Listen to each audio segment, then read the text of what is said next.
Hello there, I'm Bluey and welcome to Frosty Nights by Barry McCabe. A horror game after the Five Nights at Freddy's concept. I believe. Rocket or butterfly?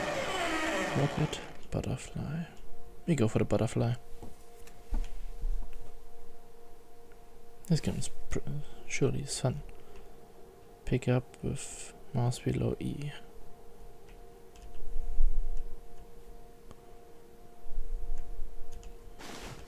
Fun. VR headset.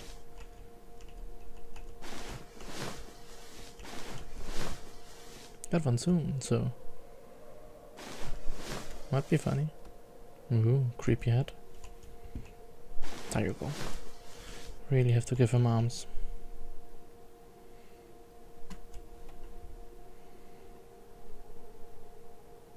There you go, Mr.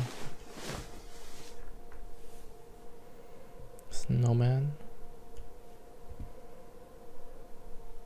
Please don't kill me. Flip.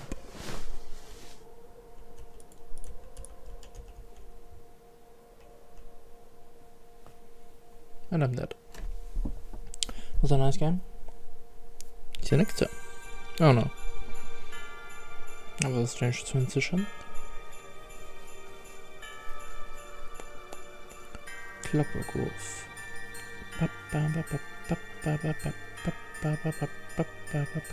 Presents. In Comic Sans.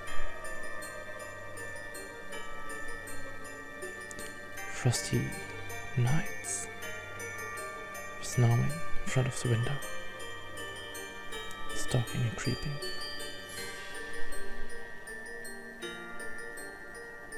Oh, it's alive. Thought it was a strange statue.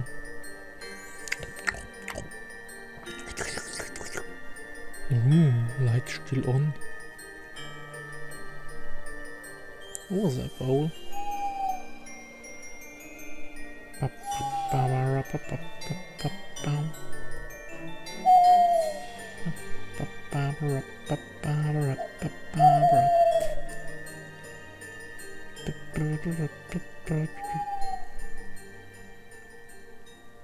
Ooh. So what will happen now? Bring it on, game.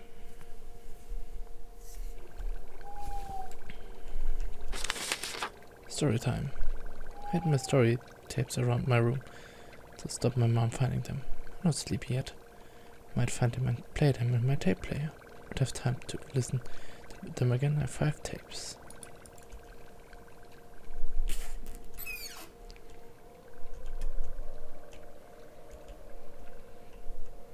Don't need a hairdryer now. Don't stay up too late, okay? You've got your first day at school tomorrow. And no listening to those horror stories anymore. You know they give you nightmares. Sweet dreams. Love you. Oh, she was at the door.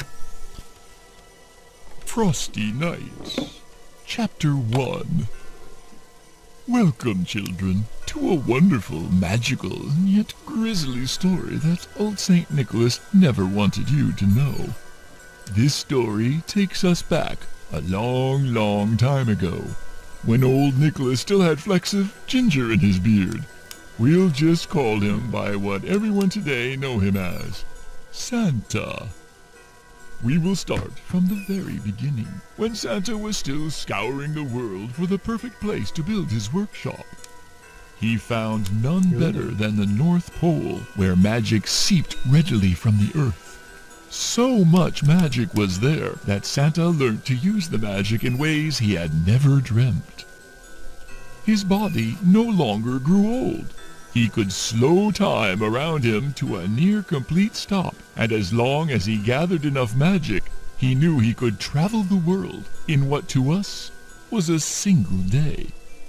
Even slowing time as he could, Santa quickly realized to make enough toys for every child in the world would take him far too long. So Santa placed his hands into the snow and called to Mother Nature herself for help. Mother Nature was gentle as she was wild. She saw the kindness in Santa's heart and agreed to help by melding Santa's magic and Mother Nature's spirit into the snow itself. The first of the snowmen bubbled up from the ground like liquid snow, yet unmoving and lifeless, just as the snowman we know today. Mother Nature seemed to pause, before then placing a carrot for its nose. You see, everything that is alive requires a small part of life to begin with. The acorn for the oak tree, the egg for the red robin, and the love of a mother and father for humanity. The carrot twitched, and ever so slowly eyes within the sphere of snow began to appear, and opened for the first time. Santa slanted his head to the side in a curious thinking gaze as he took off his scarf and hat and placed it upon the snowman. Taking a step back, he looked again and smiled. The snowman smiled back. As Santa the father and Mother Nature as the mother, the snowmen were all too happy to help Santa build his workshop and all the toys for every child in the world. Doesn't it look heavy?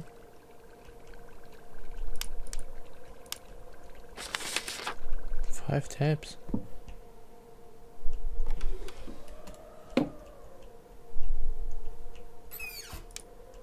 Oh. Can I stop the moonwalking? I really need that tape.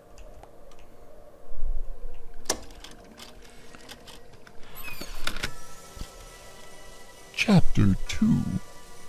Many years had passed, and children throughout the world had Christmas within their hearts. Santa had delivered toys year after year to the children of the world, and the world was a better place for it. Really? However, there were children who were not happy with Santa's toys alone, and demanded more and more. The parents of many of these children succumbed to their child's wishes, and began to buy more and more as each year passed. Each year more and more trees were getting cut down. Toy factories could not keep up with the demand, and forests were not being replanted and regrown as Santa did with his magic. It's already 10 o'clock. Mother Nature watched as the birds, squirrels, deer, bears, and countless more of her children were left homeless and died. Mother Nature once saw humanity as her children, but each year as the destruction for toys carried on, she became more and more furious. Santa understood Mother Nature's anger and tried to make amends by creating the naughty list. Any child who was undeserving would not receive Santa's toys, and the spare magic from making those toys would be given to the forests of the planet to help grow and recover.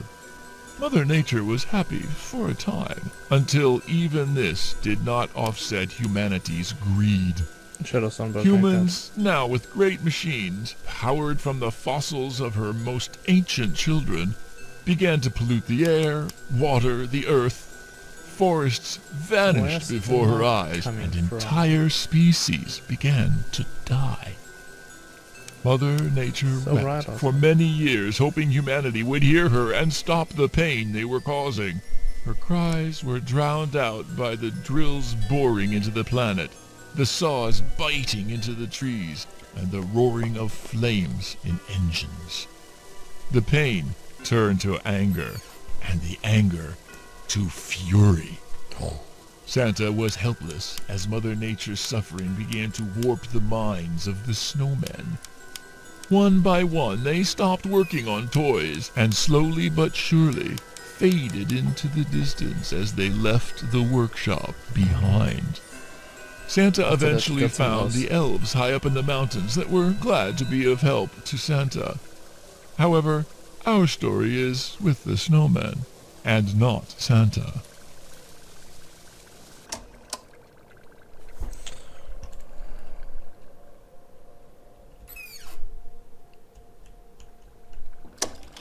Pretty sure I checked there. Chapter 3. John had just gotten home from school. He quickly grew excited as he spotted the snowman outside his bedroom window. John's dad often made him surprises, and he quickly ran out to decorate the snowman. John used his favorite scarf and hat, and found the shiniest rocks he could for the buttons. John was very proud of his decorations, and soon it was time